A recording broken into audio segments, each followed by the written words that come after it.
Bonjour les sportifs. Dans cette vidéo, je vais vous montrer comment une préparation physique réfléchie m'a permis de progresser en natation, même sans nager pendant 7 semaines. Progresser en natation, même sans nager pendant 7 semaines. Concrètement, dans cette vidéo, je vais vous montrer comment j'ai pu améliorer mon record aux 100 mètres et comment j'ai gagné en efficacité de nage. Alors si ça vous intéresse, restez bien jusqu'à la fin. L'objectif de cette vidéo, il est clairement de permettre à tous de progresser de façon optimale. Alors si vous êtes chaud pour progresser, suivez-moi. Avant d'entrer dans le détail de ma préparation, je vais me présenter rapidement. Donc je m'appelle Olivier, je suis triathlète depuis 7 ans, coach en natation depuis 5 ans, également professeur de EPS et préparateur physique. Un préparateur physique, c'est une personne qui va accompagner un athlète dans son projet sportif en vue d'une part d'éviter les blessures et d'autre part d'optimiser son projet de performance. Pour cela, il analyse et cherche à développer les qualités athlétiques du sportif, telles que la force, la vitesse, l'endurance musculaire, la coordination ou encore la souplesse. J'ai voulu mettre en application les connaissances et compétences de préparateur physique sur moi-même. Pour vous donner le contexte, je savais que j'allais être éloigné des bassins pendant plusieurs semaines suite à une opération chirurgicale et j'ai réfléchi à un programme de préparation physique corrigeant mes qualités athlétiques les plus faibles. Et là, je vous invite à faire une pause dans la vidéo et réfléchir sur la qualité qui vous semble prioritaire à développer chez vous. Et n'hésitez pas à me le dire en commentaire. J'ai donc utilisé plusieurs indicateurs pour essayer d'extraire la qualité athlétique prioritaire à développer chez moi. Le premier indicateur que j'ai utilisé, c'est mon allure sur un 1500 mètres en triathlon. Cet indicateur, il évolue depuis mes débuts en triathlon. Donc en 2016, j'étais à une allure de 1 minute 44. Dès 2017, j'ai atteint une allure de 1 minute 32 au 100 mètres, qui me place plutôt comme un bon amateur. Pour autant, depuis 2017, j'ai très peu progressé et mon allure l'an dernier, en 2022, était de 1 minute 31 au 100 mètres. Donc le constat évident est que depuis 5 ans, malgré beaucoup de temps passé dans l'eau, je ne progresse plus en termes de performance. Dans un second temps, j'ai comparé cette allure sur 1500 mètres à mon allure sur un sprint de 100 mètres en natation. Et mon record, il s'établit à 1 minute 20 en petit bassin. Autrement dit, il y a un très faible différentiel entre l'allure que je suis capable de tenir 23 minutes et l'allure que je tiens sur un 100 mètres pur. De là, j'ai tiré 3 conclusions. Premièrement, j'ai une très bonne endurance musculaire puisque je suis capable de tenir 23 minutes une allure proche de mon allure maximale. Deuxièmement, avec des allures de 1 minute 32 en eau vive, j'estime avoir une qualité de nage relativement propre pour un amateur. Et troisièmement, une conclusion plutôt négative qui est ma difficulté à accélérer dans l'eau, à créer de la puissance qui me permettrait d'aller plus vite. J'ai donc fait l'hypothèse que la qualité athlétique à développer chez moi en priorité était la force musculaire des membres supérieurs. En effet, développer la force musculaire du sportif va être bénéfique pour deux raisons. D'une part, développer la force permet de développer la puissance, puisque la puissance est le produit de la force par la vitesse. Et deuxièmement, le travail de développement de la force musculaire développe les muscles, mais renforce également l'ensemble des tendons et des articulations. Cela conduit à améliorer leur stabilité et donc favorise le maintien d'une qualité technique efficace, y compris lorsque la puissance augmente. Pour développer ma force musculaire, j'ai ciblé 3 exercices. Le développé couché, qui va renforcer les pectoraux, qui sont impliqués dans la phase de traction, et également les triceps, qui sont impliqués dans la phase d'extension finale du mouvement. Les deux autres exercices sont des exercices de tirage vertical à 2 bras ou à un bras. Pour les puristes de la musculation, vous remarquerez que les tirages poulies sont exécutés d'une façon non conventionnelle, puisque j'ai choisi d'utiliser une forme d'exécution qui se rapproche du mouvement du nageur. L'objectif étant de solliciter de manière privilégiée les muscles impliqués dans la nage, de façon à avoir un impact direct et optimal sur ma puissance de nage. Enfin, vous pouvez remarquer que sur les exercices de tirage poulie, j'ai non seulement utilisé des charges à soulever, mais en rouge, vous pouvez remarquer des élastiques qui permettent d'augmenter la résistance au fur et à mesure de mouvement, ce qui va permettre de continuer à recruter et à solliciter de façon optimale et maximale l'ensemble des muscles, même lorsque la main a passé l'épaule ou usuellement le mouvement commence à devenir plus facile. L'objectif étant de solliciter les muscles de manière maximale sur l'ensemble du trajet sur un mouvement similaire au crawl. Alors si vous ne voulez pas investir dans du matériel à la maison, que vous n'avez pas la place, pas l'envie, pas les moyens, et que vous ne voulez pas non plus aller en salle de musculation, le développé couché peut être remplacé par des pompes où vous allez pouvoir, au fur et à mesure de votre progression, utiliser des charges que vous allez mettre sur votre dos qui vont du coup augmenter la difficulté de l'exercice. Pour ma part, j'aime bien utiliser mes enfants parce que ça a l'avantage d'avoir une charge modulable en fonction de l'alimentation que vous leur donnez. Alors, comment construire un programme d'entraînement visant à développer la force musculaire?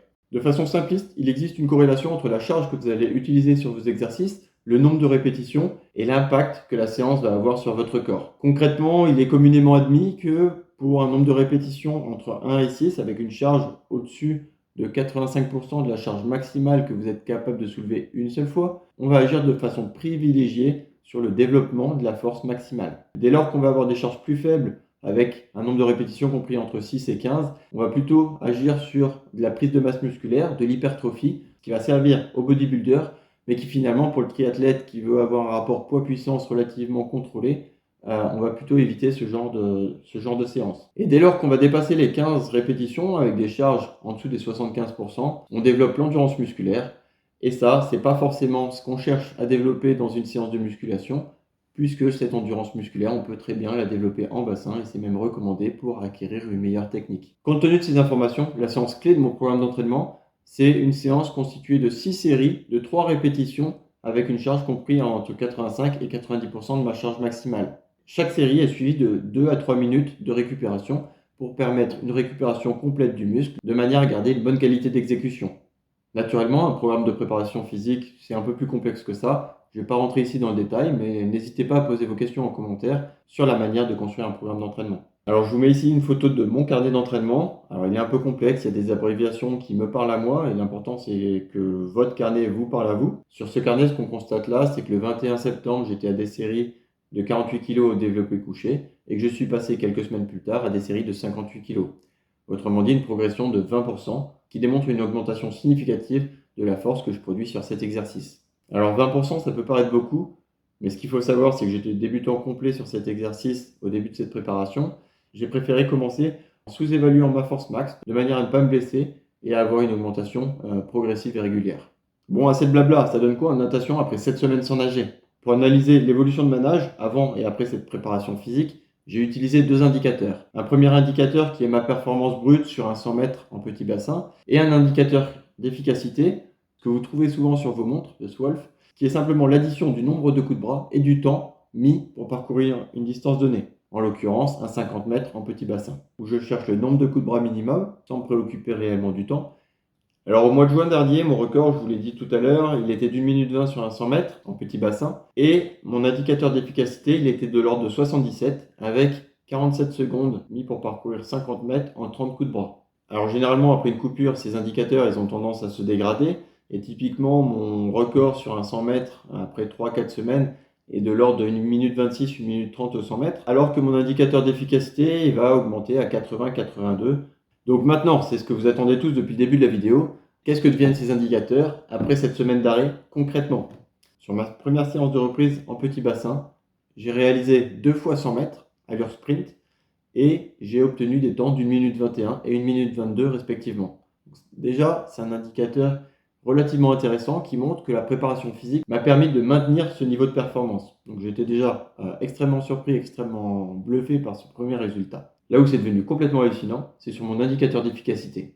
En effet, en recherchant un nombre de coups de bras minimum, je suis passé de 30 en juin à seulement 26-27 coups de bras après cette période de préparation physique. Et en termes de temps, j'étais sur des temps de l'ordre de 47 secondes et je me retrouve maintenant à des temps de 44-45 secondes sur le 50 mètres. Autrement dit, mon indicateur est passé de 77 à 70-72 après ce programme de préparation physique. Ces résultats, ils ont tout simplement été largement au-dessus de mes espérances et c'est ça qui m'a poussé à faire cette vidéo pour la partager avec vous.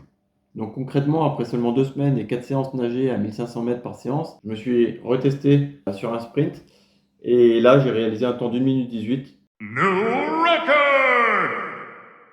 Qui est mon record absolu en petit bassin. Alors clairement après ça, quand je suis rentré chez moi, j'avais les poils hérissés, j'étais comme un dingue et quelques semaines de préparation physique m'ont permis de progresser plus vite et plus efficacement que 5 années à nager 2, 3, 4 voire 5 heures par semaine. Cette expérience m'a complètement convaincu que la préparation physique doit être utilisée en complément de l'entraînement pour développer toutes les qualités qui ne peuvent pas être développées en bassin. Alors bien sûr, cette expérience elle est personnelle et je ne prétends pas que développer la force vous fera progresser. Et je n'ai pas non plus la prétention de dire que la préparation physique doit remplacer la séance en bassin. Elle doit être complémentaire. Donc qu'est-ce qu'il faut retenir de tout ça? Comme disait Einstein, en reproduisant les mêmes choses, on ne peut pas espérer obtenir des résultats différents. Autrement dit, dès lors qu'on stagne, peut-être qu'il faut envisager des manières différentes de s'entraîner et la préparation physique est un outil puissant pour ça. Et ensuite, je dirais juste que c'est clairement l'analyse de votre profil de nageur qui doit déterminer quelle est la priorité à développer chez vous et c'est certainement pas en recopiant un programme d'entraînement que vous avez vu à droite ou à gauche que ça va vous permettre de progresser. D'ailleurs, dites-moi en commentaire la qualité que vous pensez avoir à développer en priorité et j'essaierai de vous donner des pistes pour créer vos propres routines d'entraînement. Voilà, c'est la fin de la vidéo, j'espère qu'elle vous a plu. N'hésitez pas à me le dire en commentaire et à mettre un pouce bleu si vous avez aimé cette vidéo. Salut!